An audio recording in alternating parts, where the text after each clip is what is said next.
kita akan membahas mengenai profil obat. Ranitidin adalah antagonis histamin dari reseptor H2, di mana ranitidin ini dikenal lebih potensial daripada kasilamin dalam fungsinya untuk menghambat sekresi asam lambung pentagastrin stimulat. Dalam fungsinya ini, antagonis histamin dari reseptor H2 bekerja untuk menghambat sekresi asam lambung. Ranitidin memiliki rasa yang pahit dan bau seperti belerang, sehingga untuk menutupi rasa yang tidak menyenangkan tersebut dilakukan beberapa teknik seperti penambahan pemanis atau rasa, pengisian kapsul, dan pelapisan polimer atau lipid yang tidak mudah larut dalam air.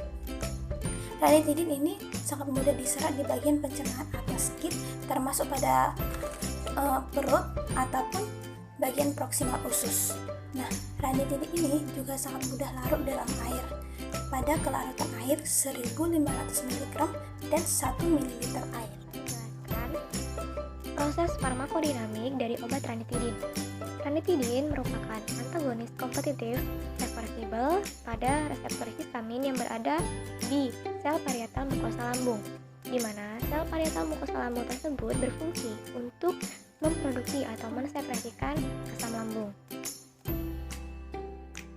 Ranitidin menghambat produksi asam lambung dengan dua cara. Yang pertama, histamin yang diproduksi oleh sel HCl diinhibisi karena ranitidin sudah menduduki atau sudah berikatan dengan reseptor H2 yang berfungsi untuk menstimulasi sekresi asam lambung. Cara yang kedua adalah substansi lain seperti gastrin dan asetilkolin yang dapat menyebabkan sekresi asam lambung, efektivitasnya sudah berkurang pada sel parietal karena reseptor H2 sudah diinhibisi oleh ranitidin. Dalam pemberian satu kali secara oral obat ranitidin dengan dosis 50, 100, 150, dan 200 mg dapat mengurangi produksi asam lambung dari stimulasi pentagastrin secara berturut-turut sebanyak 42, 75, 85, dan 95% pada subjek yang sehat atau pada orang yang sehat. Pemberian ranitidin sebanyak 150 mg dengan dosis tunggal dapat menghambat produksi asam lambung sebanyak 70% dalam jangka waktu 5 jam setelah pemberian dan 38% dalam jangka waktu sebanyak 10 jam setelah pemberian. Pada pasien ulkus duodenal, pemberian ranitidin 150 mg 2 kali sehari dapat mengurangi 70% tingkat keasaman lambung selama 24 jam serta mengurangi produksi asam lambung nokturnal atau produksi asam lambung pada malam hari sebanyak 90%.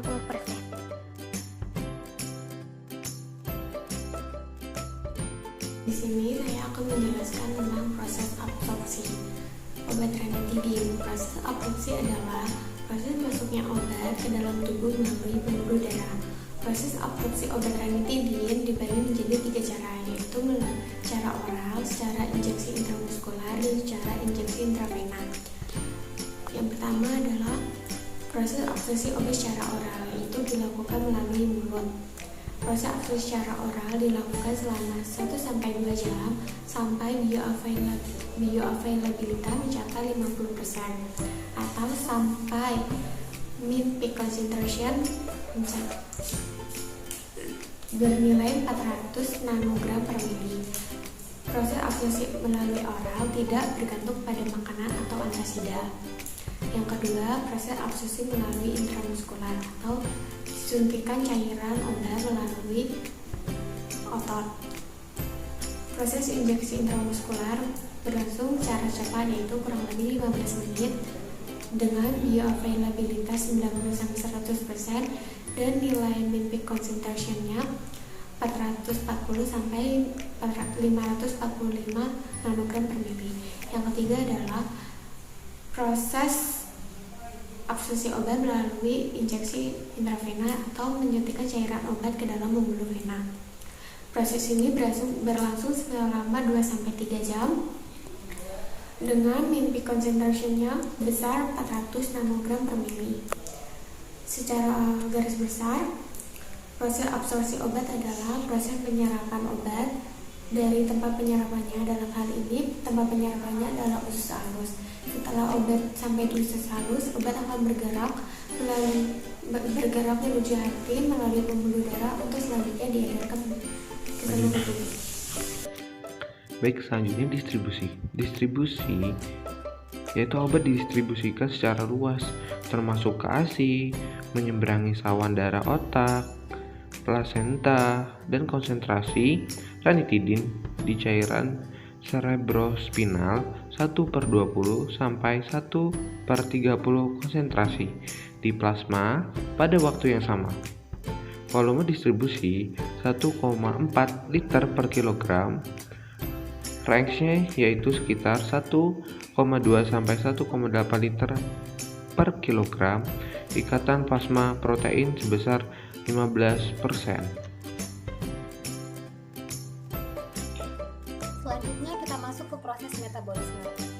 Metabolisme ranitidin terjadi di hati dengan bantuan enzim sitokrom P450, di mana enzim ini biasanya disebut sebagai enzim pemetabolisme obat.